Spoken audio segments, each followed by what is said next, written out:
Recording? Okay, yep.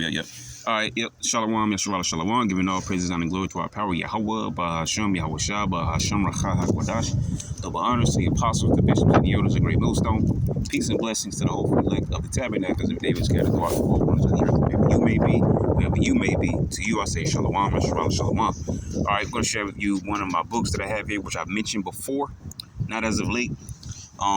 As with all books, though, written, of individuals of the world, all right, they only have partial truth, okay? So with all books that you go into, it's always the idea of meat and bones, all right? You chew the meat, spit out the bones, okay, because there can be inconsistencies. But for the most part, when we go into these, let me get the book here, different historical records and things of that nature, a book that I very much like. This is written by, what's his name? Lee Cummings, all right? Where's it? Right there. Lee Cummings. Kind of blurry there. See if I can, there we go. Lee Cummings, all right? And so he makes it, or he made, so I think there was a limit to them. I mean, he's made quite a few books, though, but they're called The Negro Question. And this particular book is part 4. I have another book, okay? There was a book actually mentioned yesterday at one of the camps, the Florida camp, which I thought I had that book because I remember the book because the brother mentioned that book. I thought I had that book, but I didn't. I guess I never ordered it back in the day, but I wanted that book. That's a very good book that he was talking about yesterday. I forget the exact name of it, but yeah, that's a very good book. These Negro Question books, very good books. It says part 4, The Missing Link. This is pretty much just a sort of skillful adding to something that the elder Yahweh Kanan, mentioned from I think his title was GMS Babylon is Fallen, right? Subscribe and be edified by the elder. Okay. So he was mentioning, certain, rules and things of that nature. I think he was mentioning King James, if I'm correct. But whatever the case may be, from the brother last night mentioning that book, because I knew exactly what book that was that he was showing. And also from what the elder was mentioning, I'm just going to read a few things here and there, and then we'll call it a wrap. Okay. So I want to first go to page 8. Here, bear with me. Hold on, cut these gloves on. Just bear with me. Okay, so here it is. So page 8, as you see, it says chapter 2, the Scottish Kings of England. Okay, knowing where you come from, right? That you ain't no niggas in Africa, right? That you ain't come from no Africa, okay? Because what they don't tell you in school is where you came from before Africa, which is in Jerusalem in 70 AD. See, they never gonna tell you that in school. Meanwhile, they have you running around calling yourself black, not knowing what black means, or wicked, dark, void of light, so on and so forth, right? Okay, and as well as the rest of the tribes, all right? Changing the names of the tribes, and so not knowing where you come from, okay? Thinking that you're Africans, you're not Africans, all right? Because the Africans are not your people. You go to one of those real Hamites, and you'll find out real quick you ain't the same people, okay? If you're the same people, why was there Hamites apologizing for taking you? Okay, to the slave trades. I thought we were the same people. We're not the same people. You're not, Egyptologists. You ain't no Comiticism and all this nonsense, all right? Okay, you were black, so-called black, all right? Because once again, that's pretty much a derogatory term used towards us nowadays. So-called black kings and princes and princesses and things of that nature, man. And so they'll never tell you these things, all right? So it says here, chapter 2, the Scottish Kings of England, all right? And you're looking at let me look outside my camera, because a lot of these kings all over, they were actually dark-skinned people, right? Where they tell you that everybody was, so-called white. The rulers of England, no, they were established by so-called dark people, okay? And that's just the facts and the truth of the matter. So this says, James, by the grace of God, King of England, King of England, Scotland, France, and Ireland. That's what it says there, all right? So, as a matter of fact, bear with me as I get my glasses. Salaki for the blur. I'm going to have to sit my phone down and get my glasses.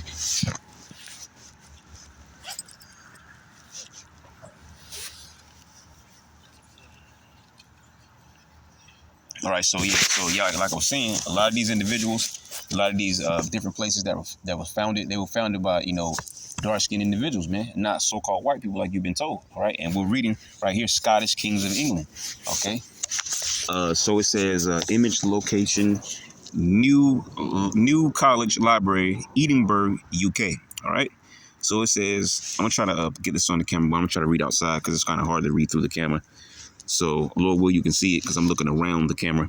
So it says, I know that this image of a so-called white black, because it's going to say black a lot. So I'm going to try to stir away from that whenever I can. But we get it.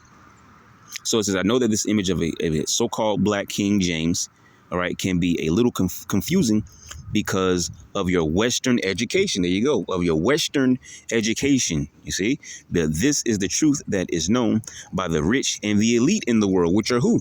No one wants to say that, which are the banking families, right? So it says that was the reason I paraded all of the English historians and professors before you before I got into the bowels of this book, which are basically in the pages before this. But I just wanted to read certain things, all right? Because these are the facts, man. So it says, I had to get your mind ready to receive the truth. King James came from a long line of so-called black Scottish Stuart kings.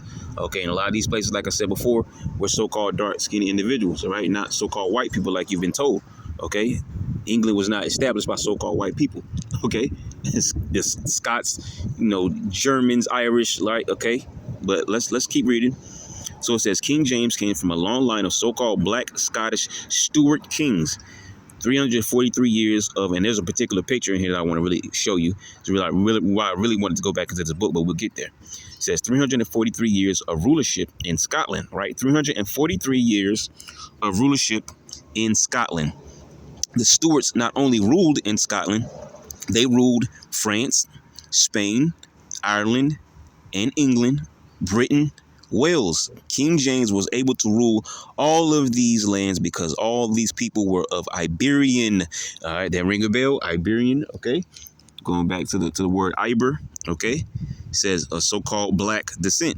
Okay, so you notice he keeps putting the black term in there, but we understand, all right? He has a little zeal, all right, but not according to the knowledge of the scriptures, all right? And if I'm correct, this little globe, let me see if I can point to it.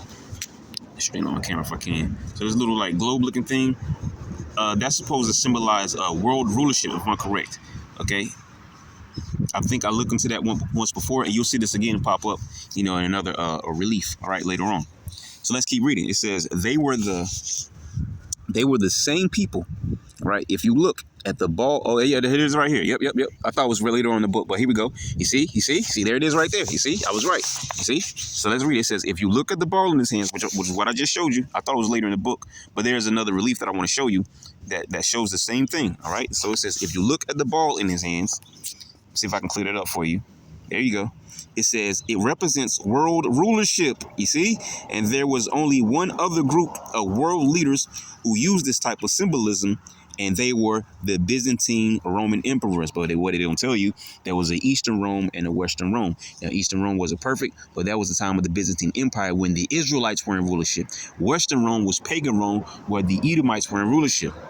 They fell, and that's where Byzantium came into power. All right, 1,000 to 1,100 years, and they fell to the Ottoman Turks. You see? So this is why apostles always stress about knowing, the history and things of that nature. All right. So it says, remember, they told the English. All right. It says, remember, they told the English that they were Roman citizens. This is the proof. There was another man who made the same boast, and if you have wisdom, you know who I am talking about. This is one of the signs of scholarship when you are able to read the symbolism of images. In my research, I found out that the ancient Scott, which is something I mentioned before when you're dealing with the Wappen box, all right? Everything that you see on those coat of arms, they have a meaning, all right? So they're different, a family, their house will, bring forth, their coat of arms, all right? By utilizing those symbolisms and what they mean and putting it together. So they're not just beautiful things put together, a horse over here and a lion over there and stuff like that. No, they have a meaning behind these things. Okay. So it says there was another man who made the same boast, and if you have wisdom, you know who I'm talking about. This is one of the signs of scholarship when you are able to read the symbolism of images. In my research, I found out that the ancient Scottish was a tribe from northeastern Ireland, which means the Scots are really Irish. So if I have seen an ancient Scot, I have seen an ancient Irishman. And if I have seen an ancient Irishman, then I have seen an ancient Briton. All right. So then it goes on to this list here. It says Scottish King list, right? So it says Robert II, 1371 to 1390. Robert III, 1390 to 1406. James I, 1406 to 1437. James II, 1437 to 1460. James III, 1460 to 1488. James IV, 1488 to 1513. James V, 1513 to 1542. And once again, these are all so-called black people, right? We know we're not black. That's the term they gave us, right? These all, talking about kings, princes, and things of that nature, all right? But they won't tell you, okay? That's why we went over the history before. They're not going to tell you came out of Jerusalem in 70 AD and ended up in Africa. But what they will lie to you and tell you that you're African, which is false, all right? So it goes on to say Mary, Queen of Scots, 1542, 1567. James VI and First of England, 1567, 1625. Charles I, 1625, 1649. Charles II, 1649 to 1685. James and Mary, 1689 to 1694. And Great Britain and Scotland, 1702, 1707. See? And it goes on to say, at the bottom, I'm gonna put it over here so I can read.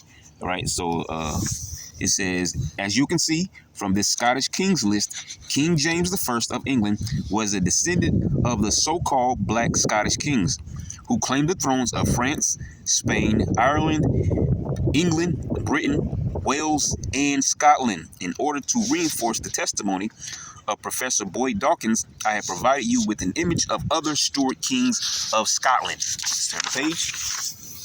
All right. So this says King Charles. Let me see if I can clear it up for you a little bit. It's kind of hard to do all of this with one hand. All right. So it says King Charles the First. Come on. I'm trying to get it for you. All right. King Charles the First of Scots in England. All right. Get a good picture of him. It's not as clear as I want it to be. It's the best I could do. It's really more so the quality of the picture in the book. So it's not going to show up but so well on the camera. So it says image location. Book Leviathan, author Thomas Hobbes, 1651. Okay, and it reads, King Charles I had the unlucky distinction of having his head cut off by the English or so-called white subjects in his realm. King Charles I, bear with me, got a ambulance coming across the river. I don't know where it's coming from, but there it is. It's at the light. Just bear with me a second. That's just the fire rescue truck. The Jeep. All right, let's get into it. So it says, King Charles I wasn't the only one to suffer this indignation. When the English overran the country, they hung and decapitated the men, raped the women, burned the citizens at the stakes, and dashed the children against stones. Where does that ring a bell? Psalms 137. All right. Remember, O Lord, the children of Edom. All right. Who said, race it, even to the foundations thereof. All right. Happy shall he be to dash the little ones against the stone, because the scriptures speak about a recompense, a payback, man. They're going to get back double. So these are real things that took place. And this topic here, we're going to jump back into in another portion as we turn the page here. But let's finish reading this first. So it says, they decapitated the men, raped the women, burned the citizens at the stakes, and dashed the children against stones. This is a bit of history that is not taught nor reported in the annals of world history. All right, I think not. Okay, so I'm going to flip the page over here. Bear with me, because I'm going to run over to page. Here it is right here, page 31. Okay, look, it says hanging of unsuspected United Irishmen. All right, it says so-called Negro-looking person. But let's jump over to page 31. Continue where we were. Right. Okay, so it says, just bear with me. I'm going to try to read what's up here. So it says, Irish Library, Irish History, 1641 Rebellion. It says companies of the rebels meeting with the English, fleeing for their lives, falling down before them, crying for mercy, thrust their pitchforks into their children's bellies and threw them into the water. Okay, and this is why you hear me mention this all the time, because these are atrocities that they actually committed against our people, man. Okay, so once again, it says Irish Library, Irish History 1641 Rebellion. Okay, and this says from the woodcut of 1655, illustrating barbarous and inhumane proceedings of the 1641 rebellion. Okay, and he goes on to show you this picture up close. All right, because you can see that these are clearly dark-skinned people. So it says image location C D Mark Jardine, because I know some of you brothers like receipts. We'll get that on the screen for you. dmarkjardine.wordpress.com, Irish Library, Irish History. Okay. Now at the bottom it reads, I don't want to speculate, but for some particular reason, some of the images show these Irish to be people of color. What we are seeing is a deliberate attempt to conceal the blackness of these Irish and Scottish people. I am only interested in the color of these people for the sake of proving to you that these people are among us and they think that they came out of Africa, you see? They came from Europe. There you go. All right. So, with that read, I'm gonna jump over here to page 36. Okay, a lot of goodies in this book here. This was one of the first ones that I got. Those other ones that I wanted. So, page 36, it says the massacre at Drogheda. Try to read this. It says English Protestants stripped naked and turned into the mountains in the frost and snow, who can't see what that says, who something many hundreds are perished to death, and many lying dead in ditches, and I'm guessing it says sewages or maybe savages. Okay, dead in ditches. Savages upbraided them. Okay, yeah, savages. Talk about these Edomites. Savages upbraided them, laying, can't tell us, laying or saying, now are ye wild. Okay, yep, upbraided them, saying, now are ye wild, Irish as well as we.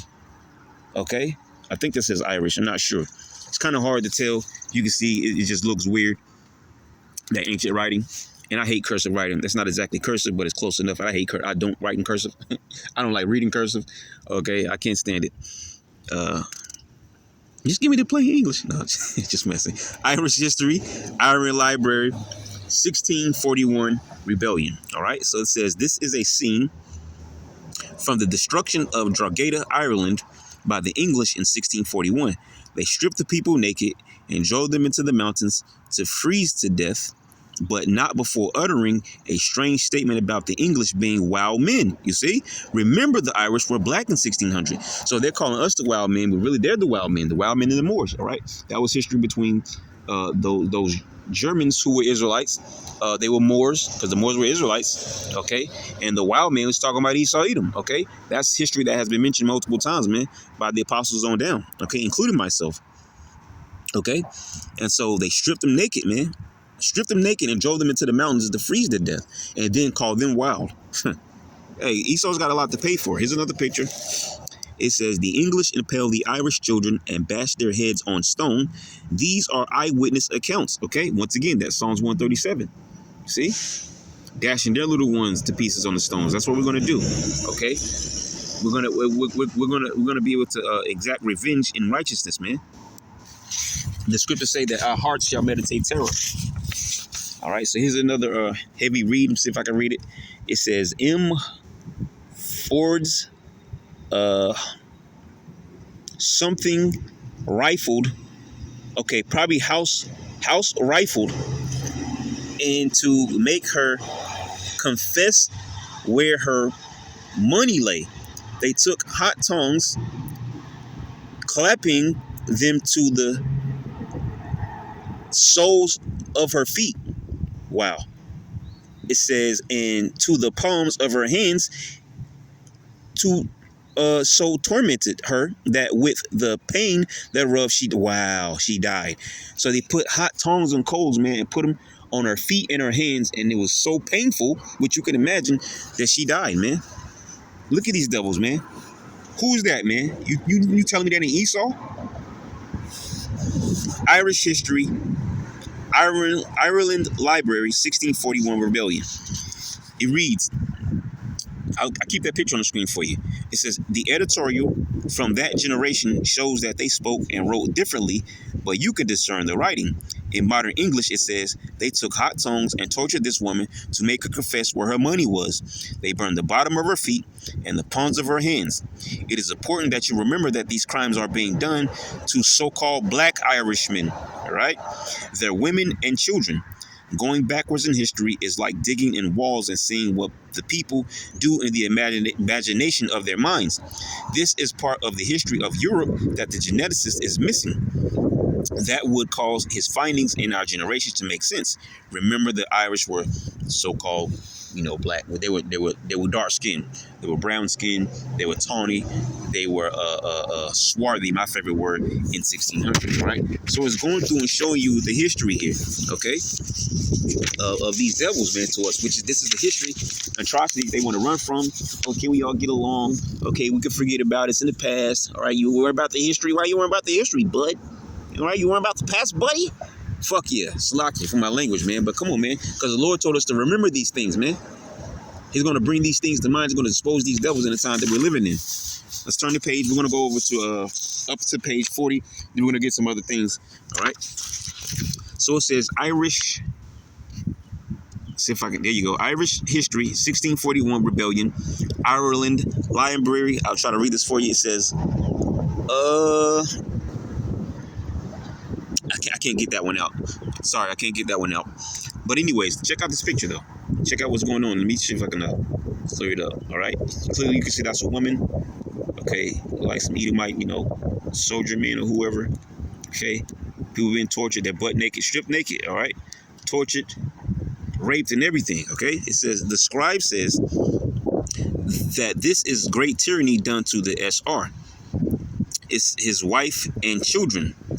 It says if you take a look at this scene, they have ripped the child out of a black Irishman's wife's stomach and tossed it on the ground. Okay, and that was on the wall right there. You see her stomach ripped open, and there's the baby. You see. So like it for the camera shadow, my phone shadow, excuse me. But you see it though, okay? Ripped out of her stomach. She hung up on the wall. They ripped the baby out of her stomach and threw it on the ground. That's an Israelite baby that you did that to. These are eyewitness accounts of the actions of the English when they invaded Ireland. See? Page 39. Right, bear with me. So, Irish history, 1641 rebellion, Ireland Library. Look at this. Pitchfork to this lady's bosom on a hotbed, of fire, man. Come on, man. It says this black Irish woman is being roasted over coals of fire while she is being poked with a pitchfork. These were the actions of the English soldiers when they invaded Ireland. It has also been reported that Cromwell ordered the deaths of the priesthood, which, clearly the priests are, You get where I'm going with that. We don't have to get into that. It says, now we know the reason why the English tortured the so-called blacks from West Africa and Europe when they came into the slave colonies. Torture was a practice of theirs on the other side of the Atlantic. So their actions in the Americas are consistent with their past behavior. Yeah, makes 100% sense, okay? Because that's the nature of an Edomite, man. Disgusting, all right? No mercy.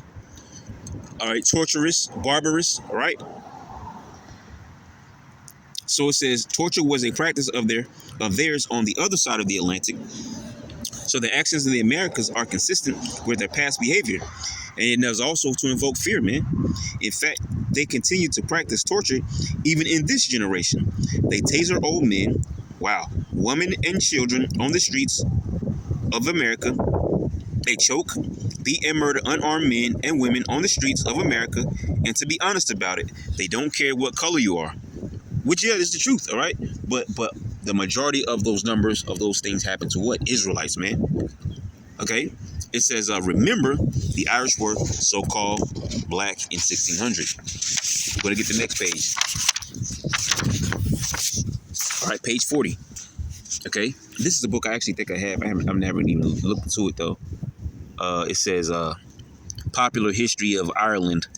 I actually have that book. I believe it's a pretty thick book, but I've never actually had a chance to sit down and get into it. But anyways, once again, Ireland Library, 1641 Rebellion. This is the same picture we saw before, so we have to try to read that again. It says they killed the children by pitchfork and drowning. Okay, remember the Lord, the children of Edom, Psalms 137, 7 through 9, right? Okay, so it says they forgot to paint this picture completely white. You can see where they painted this black Irish woman's right hand white, but forgot to paint the left hand in her face. Yeah, the heathen laid open the book of the law, sought to paint the likeness of their image, and that's referring to the scriptures. But when it comes to history, they're trying to hide a lot of things, iconoclasm, whitewashing, and things of that nature. All right. So they try to hide our history because our shedding light on our history goes to show you the torturous, barbarous nature that they've showed towards our people. History they want to hide from. Talk about America so great, but how did you build America? We built America, okay, off the tribes, man, okay? We are a major cogwheel into the society, man, okay? So I want to jump over here. I actually want to go back over here. I'm going to jump to page 19 because I wanted to connect those things together. So I want to go back and get something else on page 19. All right, so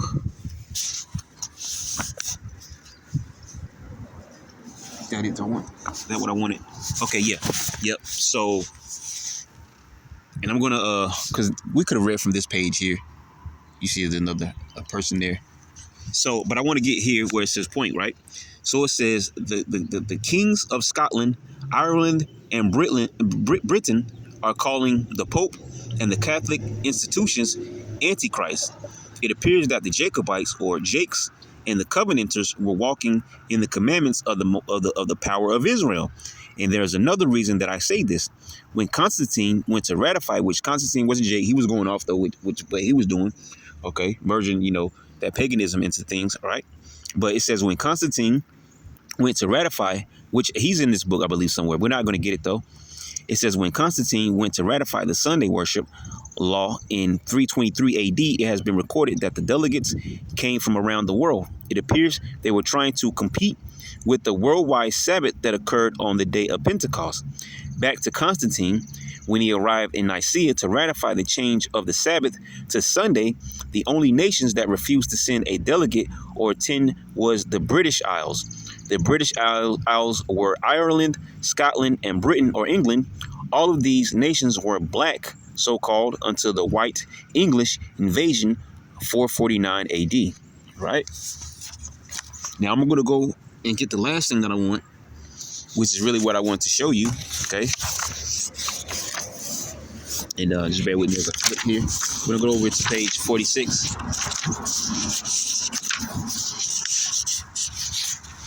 Look, more torture and things of that nature, all right? There's a lot of things in this book, okay? But check this out. Edward, Prince of Wales, 1330, 1376, called the Black Prince, his effigy to the right, all right? So you can get a little gander at him, okay? Come on, man.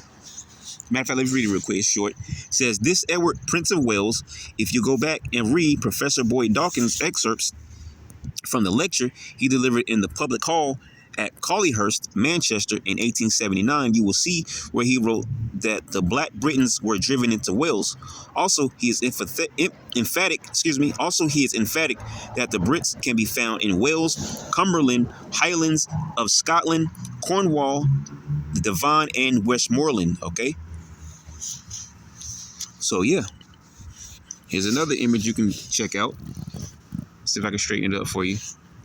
All right, there you go. It says Richard II, King of England and Wales, Scotland, Ireland, Spain, France. And it's not so-called white person, all right? 1377 to 1399. Son of Edward the Black Prince. Image location, all right, for you receders. Order of the Garter, British Museum, Wikipedia, Encyclopedia. All right, we're not going to read to that, though. Matter of fact, no. Let's read it. Let's read it. What I want is on the next 2 pages, 46 and 47. I'll get that real quick for you. So it says, kind of straighten the camera out for you. All right. So it says, this is an image of Richard II, the Prince of Wales in Britain. Okay, to name a few. You can find this information on Wikipedia Encyclopedia and the Order of the Garter British Museum. This is what the population in Wales and Britain looked like before the English invasion. The British or Wales and the English were two different people. The ancient Brits were black and the invading English were white. English still white. Nothing personal about this. There were two different racial types in England in the 17th century, and that was just the way it was. Who are you going to believe? This modern historian or the guy at the scene? I'm only showing you these images of these black kings of Wales to establish a truth, and that is the original Britons or Wales were black, and they are here in this captivity with us. All right, just like when we talk about the example of you had Israelites in the Roman army, Cornelius being one of those. Okay, and another centurion popped up at some point. Okay, who killed in the Roman army. All right, so let's get to the nitty gritty. This is what I really want to show you on page 47. But first, we're going to get to page 46, which I believe I showed this before. It says Geoffrey of Monmouth, Tintern Station, Monmouth, Wales, which, if I'm correct, it still stands today. So it says this image is of Geoffrey of Monmouth, a historian and author of the Kings of Brittany. He was depicted as a so-called black man, and we are thankful to the people of Monmouth, Wales, for not altering or defacing the artifact. The artifact. Okay, see him? Excuse me. Now, this is something I talked about before. King Lud, 73 to 38 BC, founder of London. Okay, I can't get this as clear as I want, but you see three statues there. All right. So it says, all right, location of image, Bucklersbury, Bank of London. This image of King Lud with his two sons was found at the Ludgate. This black image of King Lud has great significance because he is credited with being the founder of London. Okay? Yeah, you're London, England, right? So as I turn the page, bear with me. And this is the image I really wanted to show you of all of them. All right? The Ludgate, okay? See them? See that the little blue, I can't tell if it's blue or not, but the little ball in their hand, the little globe ball, right, symbolizing world what is it, world dominance or something like that, okay? But anyways, you see them, okay? Now check this out, all right? I'm trying to get it as clear as possible. Get you get a little good look at that, because what we're about to read. So it says images. Zoom out a little bit. So it says images of King James VI of Scotland, King Charles I of Scotland, and Black Boy. Yes, his son was named Black Boy. Black Boy. King Charles II of Scotland, Bucklersbury, Bank of London. It says this image is of three so-called black, Scottish, Wales, English kings. As you can see, the image dates to 1667. The conjecture surrounding this artifact is that it must be King Lud and his two sons, but the dating is off. King Lud lived between 73 BC and 38 BC. Secondly, King Lud was not the ruler of the world at that time. It was the Romans. The symbolism of the balls in the black king's hands is symbolic of world rulership. We are definitely talking about the black Stuart kings of Scotland. All right. It says the only three kings that could satisfy this dating is King James I of England, Charles I of England, and Charles II of England. These so-called black kings were from the Stuart line. Pretty sure you heard that before, right? The Stuart line of kings, and Charles II was called Black Boy. Okay? Clearly that's not a white guy, man. But they'll tell you it's an Edomite. It's a so-called white person, right? A red man. These so-called black kings were from the Stuart line of kings, and Charles II was called Black Boy. The Irish, Brits, and the Scots were the same people. If you have seen a Scot, then you have seen the original Irishman. All right. So that's it. That's all I wanted to go into in this book. And as you see, that's just page 47. There's a lot more things in this book. Okay. If we mentioned the wild men and Moors, that's in this book. All those different things there. Okay. So, if you like reading, like things like this, so I know a lot of brothers are into things like this. All right. These are decent books to pick up on, if you can find some copies of it. Not just this one. This one is a part 4, the Negro Question part 4. So obviously there's a part 1 through, I believe, like 8, maybe 9, if I'm correct. I don't know if it's that many, but it's only but so many numbers there. But a lot of historical things that he pulls up, okay, and brings out. All right, but this is one of those very good books, man. It goes to show you that all these people they say are so-called white people, or they rule this, rule that. Oh, they go back to so-called black people, man. All right, and we just read the founder of London, all those different things, okay. King Lud, Black Boy, all right? So all these different things, but they'll never tell you that. They just tell you a nigga from Africa, right? And you'll believe it. And a lot of our people still believe it today, man, okay? But, hey, it's all about the truth, right? So, yeah, I just brought up what I want to bring out from that. So that's pretty much it. Lord, will you edify to next time? I'm sure I'm going to say shalom.